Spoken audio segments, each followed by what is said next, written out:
ಯಾಕೆಂದ್ರೆ ನೀವು ಅಲ್ಲಿ ಕಾರ್ಯಕ್ರಮ ಮಾಡ್ತೀರಿ ಅಂತ ಹೋದ್ರೆ ಇವತ್ತು ದಿನನಿತ್ಯ ರಾಯರ ಭಕ್ತರು ಮಠಕ್ಕೆ ಬರ್ತಾರೆ. ಹಂಗಿದ್ದಾಗ ಆ ಜಂಗುಳಿಯಲ್ಲಿ ಕಾರ್ಯಕ್ರಮ ಮಾಡಬೇಕು, ಅಷ್ಟು ದೊಡ್ಡ LED ಸ್ಕ್ರೀನ್ ಹಾಕಿ ಯಾಕಂದ್ರೆ ಸಿನಿಮಾ ತಾರೆಯರು ಬಂದಿರ್ತಾರೆ, ಅವ್ರಿಗೂ ಕೂಡ ಯಾವುದೇ ರೀತಿಯ ಇರುಸು ಮುರುಸು ಆಗ್ಬಾರ್ದು. ಅಂಥದ್ದನ್ನೆಲ್ಲ ಹೇಗೆ ನಿಮ್ಮ ಟೀಮ್ ನಿಮ್ ಜೊತೆಗೆ ನಿಲ್ತು ಸರ್? ಆಕ್ಚುಲಿ ನಾನು ಒಬ್ಬರ ಹೆಸರು ತಗೊಳ್ಳೇಬೇಕು.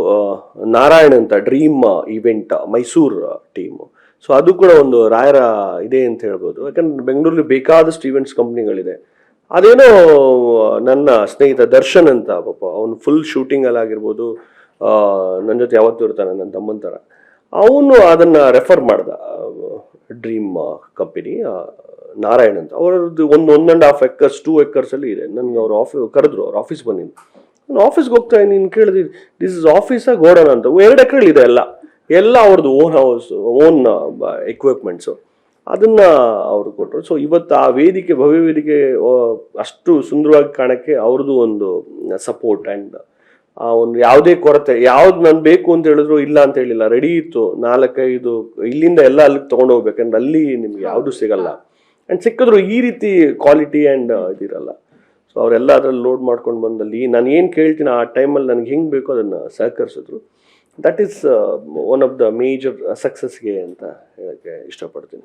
ಸರ್, ಈ ಥರದ್ದು ಮಾಡಕ್ಕೆ ಹೋದಾಗ ಸಾಕಷ್ಟು ಅಡೆತಡೆಗಳು ಬರುತ್ತೆ, ಸರ್ವೇ ಸಾಮಾನ್ಯ. ಅಥವಾ ನಿಮ್ಮ ಟೀಮಲ್ಲಿ ಒಂದಷ್ಟು ಗೊಂದಲಗಳಾಗೋದಿರ್ಬೋದು, ಅಥವಾ ಏನೋ ಮಾಡಕ್ಕೆ ಹೋಗ್ತೀರಾ ಕೆಲಸ ಡಿಲೇ ಆಗುವಂಥದ್ದಿರ್ಬೋದು.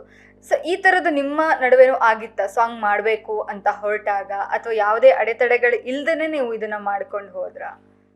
ಇಲ್ಲ, 100%. ಯಾಕಂದ್ರೆ ರಾಯರದು ಅಂತ ಮಾಡ್ಬೇಕಾದ್ರೆ ಹೇಳ್ತೀವಲ್ಲ, ಅದು ರಾಯರೇ ಮಾಡಿಸ್ತಾ ಇರೋದು. ಅವಾಗ ಅಡೆತಡೆಗಳು ಅಲ್ಲಿ ಗದ್ದಲ ಗಲಾಟೆ ಯಾವುದೂ ಇಲ್ಲ. ಬಟ್ ಒಂದು ಇನ್ಸಿಡೆಂಟ್ ಆಯಿತು. ಯಾಕಂದರೆ ಶೂಟಿಂಗ್ ಟೈಮಲ್ಲಿ ಅದು ಗದ್ದಲ ಗಲಾಟೆ ಅಲ್ಲ, ನನ್ನ ಶ್ರೀಮತಿಯವರಿಗೆ, ಸುಗುಣ ಅವರಿಗೆ ಶೂಟಿಂಗ್ ಮಾಡ್ತಾ ಇದ್ವಿ ಹಂಪಿಯಲ್ಲಿ. ಒಂದು 9:30 ಸಮಯದಲ್ಲಿ ಒಂದು ಏನೋ ಬಂದು ಕಷ್ಟ. ಸೊ ಪಾಪ ಅವಳು ಗುರುಗಳದ್ದು ಏನೋ ಒಂದು ಜಸ್ಟ್ ಇಂಟರ್ವ್ಯೂ ಥರ ತಗೊಳ್ತಾ ಇದ್ವಿ. ನಾನು ಕೂತ್ಕೊಂಡಿದ್ದೆ, ನಮ್ಮ ಮಧುಕಾಂತಿ ಅಂತ ಇನ್ನೊಬ್ರು ಕೂತ್ಕೊಂಡು ಇಂಟರ್ವ್ಯೂ ಮಾಡ್ತಾ ಇದ್ವಿ. ಆ ಟೈಮಲ್ಲಿ ಕಷ್ಟು ಅವಳೇನು ಸೌಂಡ್ ಮಾಡಿದ್ರೆ, ಯಾಕಂದ್ರೆ 2-3 ಕ್ಯಾಮ್ರಾ ಇಟ್ಟಿರ್ತೀವಿ, ಏನೋ ತೊಂದರೆ ಆಗುತ್ತೆ ಅಂತ ತೂರಲ್ಲೂ ಒಂದು 3-4 ಮಿನಿಟ್ಸ್ ಆದಮೇಲೆ ವಾಪಸ್ ನನಗೆ ಯಾರೋ ಬಂತ ಹೇಳಿದ್ರು, ಈ ಥರ ನಿಮ್ಮ ಶ್ರೀಮತಿಗೆ ಏನೋ ಕಚ್ಚಿದೆ ಅಂತ. ಸೊ ನಾನು ಗಾಬರಿಯಲ್ಲಿ ಗುರುಗಳಿಗೆ ಆಶೀರ್ವಾದ ತೊಗೊಂಡೆ, ಹೋಗಿ ಹಾಸ್ಪಿಟ್ಲಲ್ಲಿ ಎಲ್ಲೂ ಕಾಣ್ತಾ ಇಲ್ಲ. 25 ಕಿಲೋಮೀಟ್ರ್ ಹೋಗಿದ್ದೀನಿ ಓಡಿಸ್ಕೊಂಡು ಗಾಡಿ. ಅವಳು ಫುಲ್ಲು ಉಸಿರು ಬಂದಾಗ ನನ್ನೇನು ಹಾವು ಕಚ್ಚಿದೆ, ಯಾಕಂದರೆ ಅಷ್ಟು ಕಾಡಿತ್ತಲ್ಲಿ.